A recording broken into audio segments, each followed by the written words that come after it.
Біздің арнаға қош келдіңіз. Бұл видеода біз сіздің ақша мен қаржы мәселелеріне қатысты эмоцияларыңыз бен реакцияларыңыздың денеңізге және энергияңызға қалай әсер ететінін талқылаймыз. Егер сіз ақша туралы ойлағанда қорқыныш, алаңдаушылық немесе күйзеліс сезінсеңіз, бұл эмоциялар денеңіздегі энергияны бұғаттайды. Сол себепті сіз молшылықты өзіңізге тарта алмайсыз. Біз саналы тәжірибелер мен медитация арқылы миға энергияны қайтарып, ішкі ресурстарыңызды белсендіріп, әл-ауқат пен қаржылық еркіндікке жетудің жолдарын қарастырамыз.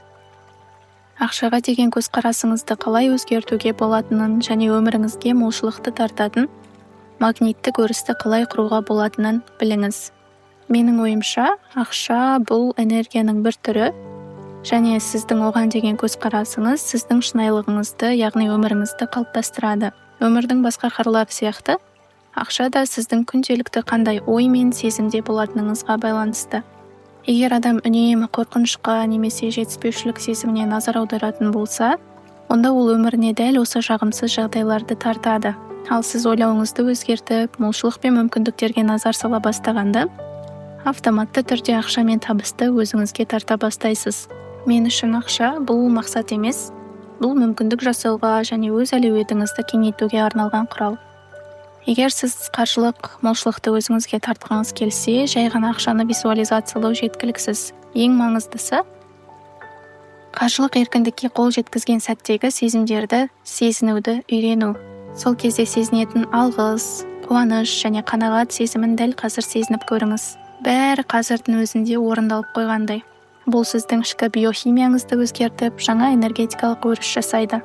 Сіз өз ойларыңыз бен эмоцияларыңызды молшылық пен табысқа бағыттаған кезде дене мен ми үйлесімді жұмыс істей бастайды. Бұл күшті электромагниттік өріс тудырады, ал ол өз кезегінде ақша мен жаңа мүмкіндіктерді өміріңізге тартады. Есіңізде болсын, энергия сіздің назарыңыз қайда бағытталса, сол жаққа ағады. Жоқтық пен қорқынышқа назар аударуды доғарыңыз. Оның орнына молшылық күйінде өмір сүре бастаңыз.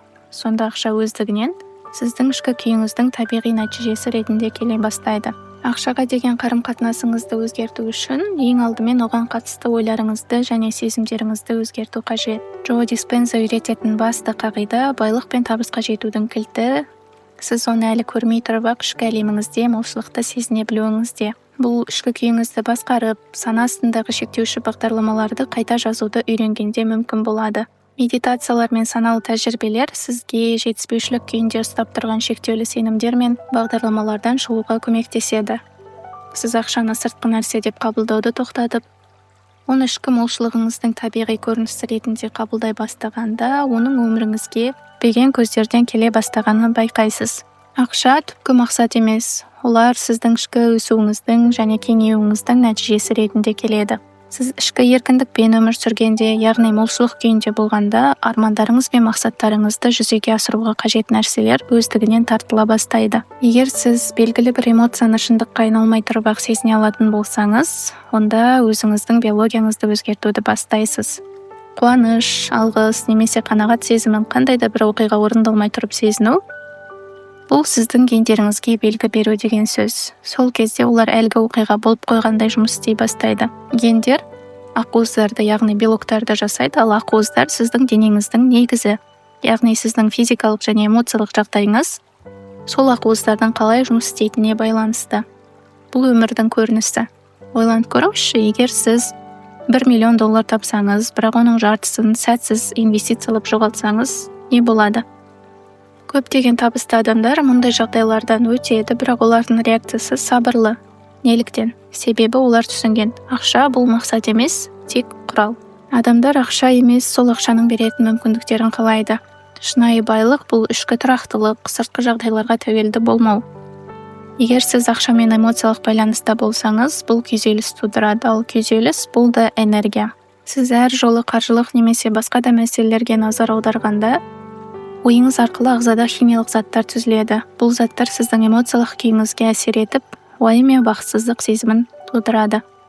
Қызығы, 1940 жылдары Йель университетінің ғалымдары тірі ағзалардың айналасындағы электромагниттік өрістерді зерттей бастаған. Олар әрбір тірі организмнің өзіне тән ерекше электромагниттік өрісі бар екенін және бұл өріс денедегі оң және теріс зарядтармен тығыз байланысты екенін анықтады.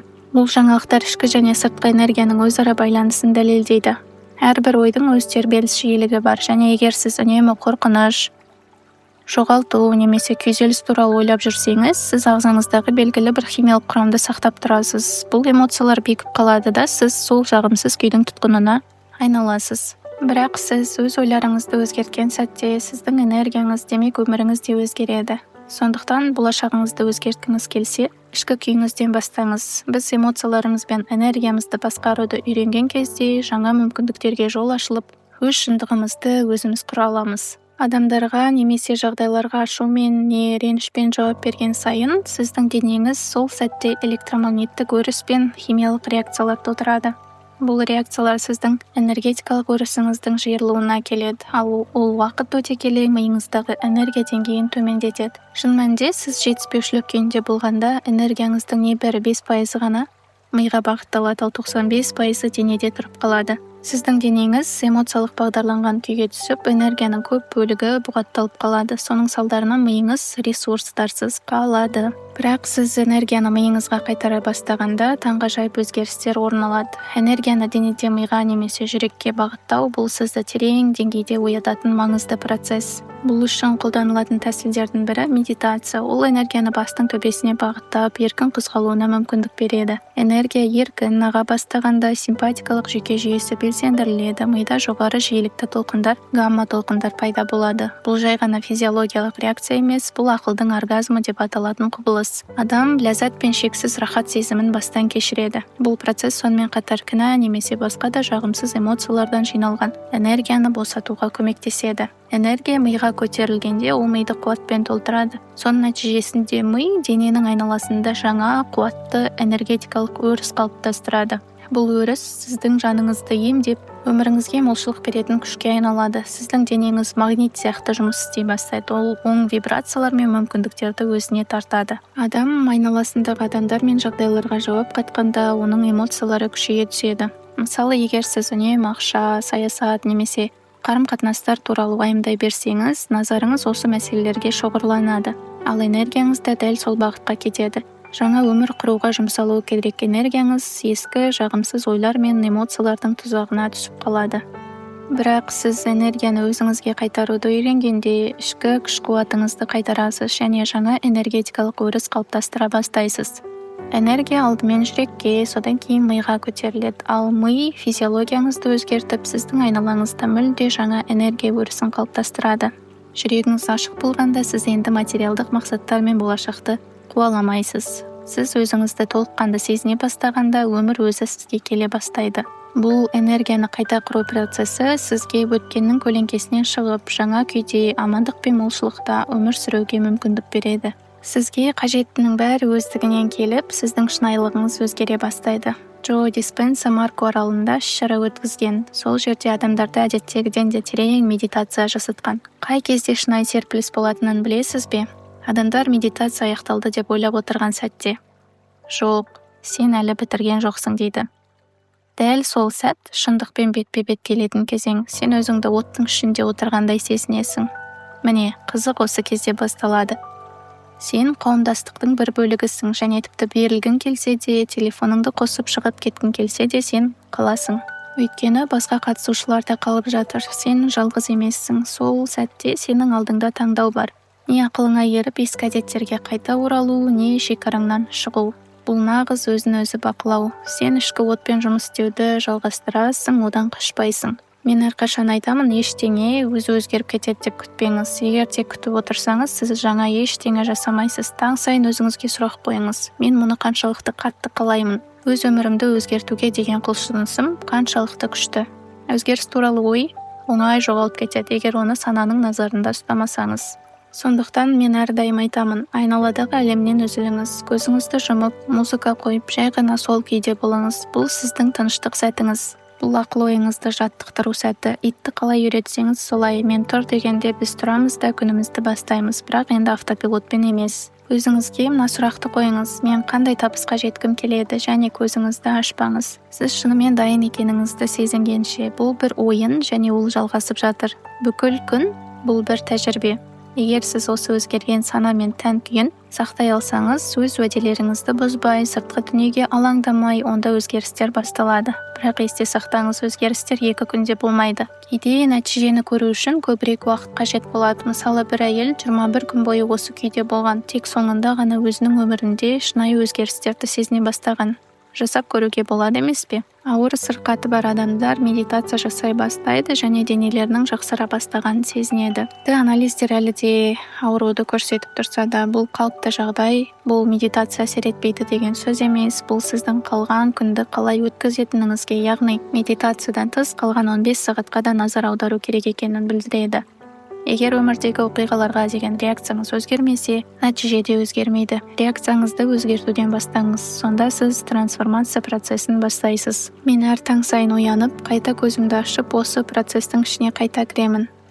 Бұл күнделікті ішкі еңбек және ол ғажайып нәтижелер әкеледі. Трансформация біз ескі әдеттерден асып өтіп, жаңа болашақ құрған кезде басталады. Егер сіз өз тәжірибеңізден алшақтап, бұрынғы ойлар мен эмоцияларға оралсаңыз, өзіңізді кінәлауға тұрып қалмаңыз, өзіңізді осы үшін кешіріңіз. Соңында бұл кімге керек?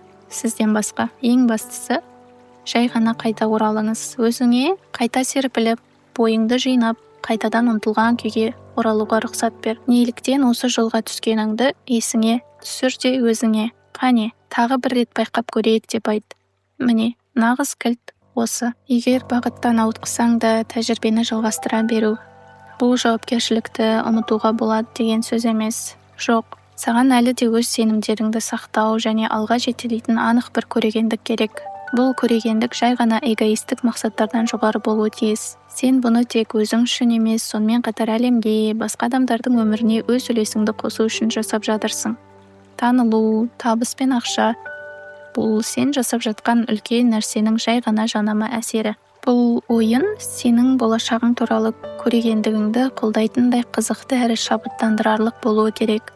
Ол болашақта сенің санаң молшылық пен мүмкіндіктер күйінде өмір сүріп жатады. Бұл қандай қиындық болса да, сол болашақты көз алдыңда ұстай алатындарға арналған ойын. Сенің қазіргі шындығың ретсіз немесе қирап жатқандай көрінсе де, бұл қалыпта. Көптеген табысты адамдар бәрін нөлден бастады. Барлық кедергілерге қарамастан олар өз болашағына сенуді жалғастырды. Бұрын көлікте өмір сүргендер қазір гүлденіп жатыр. Банкрот болғандар да қазір табысты бизнес жүргізіп отыр.